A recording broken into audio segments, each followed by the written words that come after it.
Mama, kita mau kemana? Tanya Safa setelah mobil keluar dari halaman rumah. Mau ke papa sayang, katanya papa sedang di rumah sakit. Papa sakit lagi?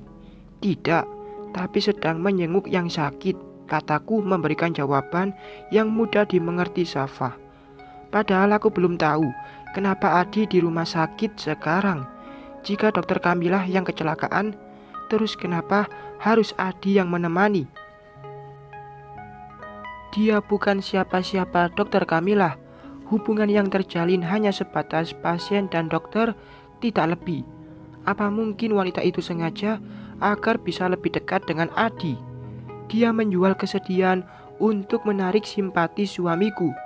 Tidak bisa dibiarkan. Kok berhenti, Riz? Kataku saat Aris mengerem mendadak. Ada mobil yang berhenti di depan kita, Bu. Aku sedikit memajukan tubuh, melihat siapa kiranya yang mengganggu perjalananku kali ini. Bang Aldi, ucapku kemudian, saat tahu siapa yang turun dari sana. Pria dengan garis wajah mirip papa itu turun, lalu mengetuk pintu kaca mobil yang aku tumpangi. Ternyata bukan hanya ada Bang Aldi, tapi kedua orang tuaku ada bersama dia. Kamu mau kemana? Tanya Bang Aldi saat aku menurunkan kaca mobil. Ke rumah sakit, Bang. Katanya dokternya Adi kecelakaan. Aku disuruh Adi menemani dia yang saat ini ada di rumah sakit, jelasku. Lalu makan siangnya? Jadi kok Abang sama Mama dan Papa ke rumah saja. Nanti Alina akan segera menghubungi kalian kalau ada apa-apa. Mudah-mudahan tidak lama. Alina dan Adi di sana, biar bisa pulang cepat dan makan bersama. Bang Aldi manggut-manggut tanda paham. Kemudian sepasang mata itu melihat ke arah Safa, lalu meminta putriku untuk ikut bersamanya. Safa tidak keberatan. Dia langsung luluh setelah diiming-imingi makanan dan mainan yang mereka bawa untuk putriku. Aku dan Aris pun kembali melanjutkan perjalanan tanpa Safa yang kini sudah bersama kedua orang tuaku. Beberapa menit kemudian, aku sudah sampai di depan rumah sakit. Aku turun dari mobil bertepatan dengan Papa Gun yang juga turun dari mobilnya. Loh Al, kamu kesini juga, sapa Papa Gun yang menyadari keberadaanku. Iya Pak, Adi yang menyuruh Alina kesini. Ya sudah, kita masuk sama-sama. Tadi memang Papa yang menyuruh Adi melihat keadaan Dokter Burhan, karena Papa yang masih repot di toko lain. Oh, jadi yang kecelakaan Dokter Burhan, Pak. Alina kira Dokter Kamilah. Dokter Burhan, tadi pihak rumah sakit yang menelepon Papa karena beberapa saat sebelum terjadi kecelakaan, Papa dan Dokter Burhan sempat berbincang di telepon. Aku tidak bicara lagi, lebih fokus pada jalan yang aku susuri untuk sampai di ruangan Dokter Burhan. Sempat terlintas dalam angan jika yang kecelakaan adalah Dokter Kamilah dengan kondisi yang kritis dan tidak selamat. Dengan begitu, tidak ada lagi yang bisa mengganggu rumah tanggaku dan Adi jika si kuman telah mati. Mungkin aku akan jadi orang jahat yang mengharapkan kematian seseorang karena masalah pribadi. Itu ruangannya, Al. Papa menunjuk pintu yang sudah ada di depan mata. Papa Gun memutar gagang pintu, lalu menekannya hingga terbuka lebar. Aku langsung melongok ke dalam, melihat keadaan di sana.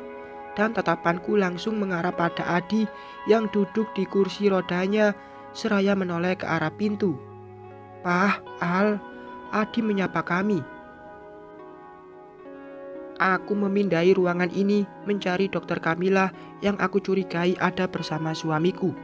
Namun tidak ada. Hanya ada Adi dengan Dokter Burhan yang terkapar tidak berdaya di atas ranjang. Di mana Dokter Kamilah? Kenapa dia tidak di sini menemani ayahnya? Sayang, cari apa? Tanya Adi menarik sedikit tanganku agar semakin dekat dengannya. Kamu sendiri? Adi mengerutkan kening mendengar pertanyaanku. Iya, aku sendiri. Kamu berpikir jika aku sedang bersama Dokter Kamila di sini? Aku gelagapan ditodong pertanyaan yang memang menjadi kecurigaanku.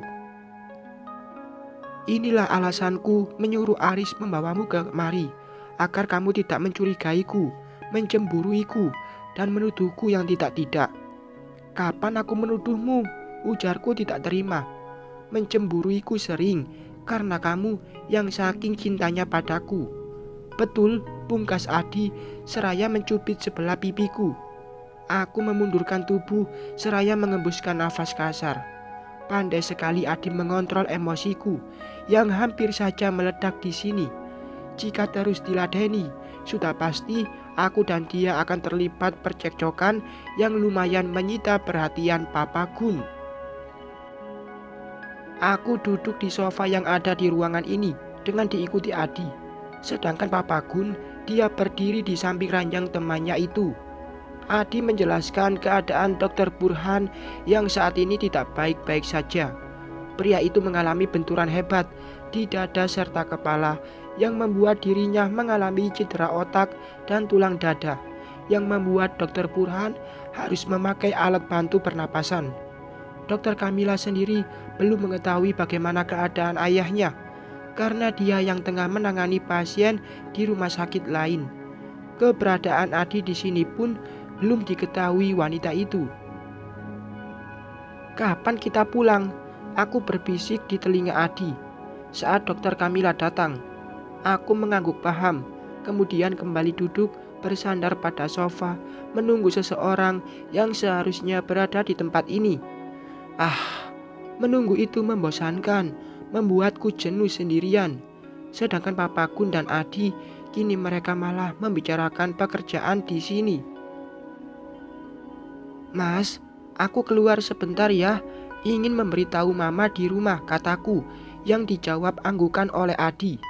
Aku keluar dari kamar Dokter Burhan, seraya mengembuskan nafas kasar, duduk sebentar di ruang tunggu, kemudian berdiri lagi.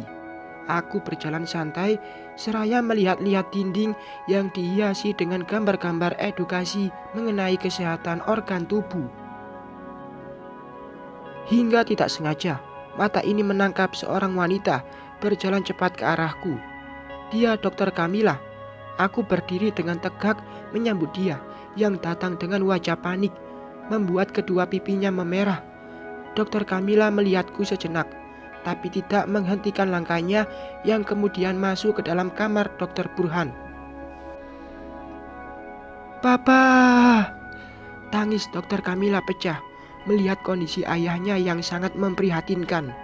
Dia mengusap, merapat tangan Dokter Burhan yang dibalut perban. Hatiku ikut merasakan kesedihan yang wanita itu rasakan. Aku belum pernah ada di posisi itu saat Adi mengalami koma. Sebelum menjadi suamiku, rasa takut, khawatir akan kehilangan orang terkasih begitu menyiksa batin. Begitupun dengan Dokter Kamila yang hanya tinggal berdua dengan ayahnya.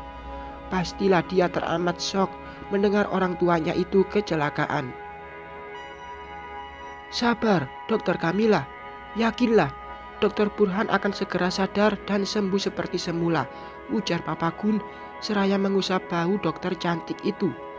"Terima kasih, Pak Gunawan. Saya berhutang budi pada kalian yang sudah membawa dan menemani Papa di sini. Tidak usah dipikirkan, dokter. Sudah menjadi kewajiban kami membantu orang lain. Apalagi saya, Adi, cukup mengenal Dokter Burhan," tutur Papa Gun. "Aku hanya bisa jadi penonton antara dua manusia yang tengah bercengkrama itu dengan memegangi pundak suamiku. Tidak ada kata yang keluar dariku untuk beberapa saat. Hanya melihat dan memperhatikan Dokter Kamila yang bicara seorang diri, seolah tengah mengobrol dengan ayahnya itu. "Sayang, mau pulang sekarang," tutur Adi mengusap punggung tanganku.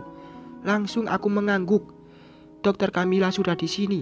Itu artinya kami boleh pulang dan melanjutkan rencana makan siang bersama keluarga di rumah. Adi memakai jas kerjanya, begitupun denganku yang mengambil tas selempang dari sofa lalu mendorong kursi roda Adi mendekati ranjang Dokter Burhan untuk berpamitan. Kalian mau kemana? Tanya dokter Kamila melihatku dan Adi bergantian. Kami akan pulang, dokter. Sekarang dokter Kamila sudah ada di sini. Jadi, dokter Burhan tidak sendiri lagi. Aku menjawab pertanyaan wanita itu. Tolong jangan pergi. Aku tertegun mendengar ucapan yang terlontar dari dokter Kamila. Dia menatap kami dengan penuh harap, meminta agar tidak ditinggalkan sendirian di sini. Adi menoleh ke belakang, melihatku yang membeku, tidak memberikan jawaban. Kenapa, dok? Bukannya sekarang sudah ada dokter Kamila di sini, ujar Adi. Saya tidak mau sendiri, Pak Adi. Tolong temani saya di sini sampai Papa sadar. Saya takut terjadi apa-apa dengan ayah saya. Dokter Kamila menangkupkan kedua tangan di dadanya.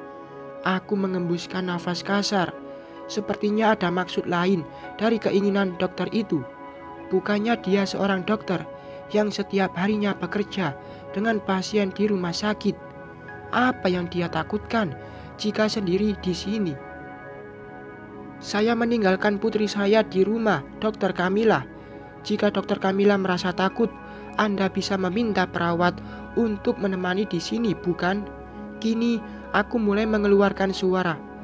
Saya tidak mengenal siapapun di rumah sakit ini, Bu Alina. Jika Anda ingin pulang, pulanglah. Tapi tolong, dengan Pak Adi dan Pak Gunawan untuk tetap bersama saya di sini. Saya butuh teman bicara selama Papa belum sadar. Tolong. Dadaku mulai bergemuruh melihat wajah polos namun penuh dengan sandiwara itu.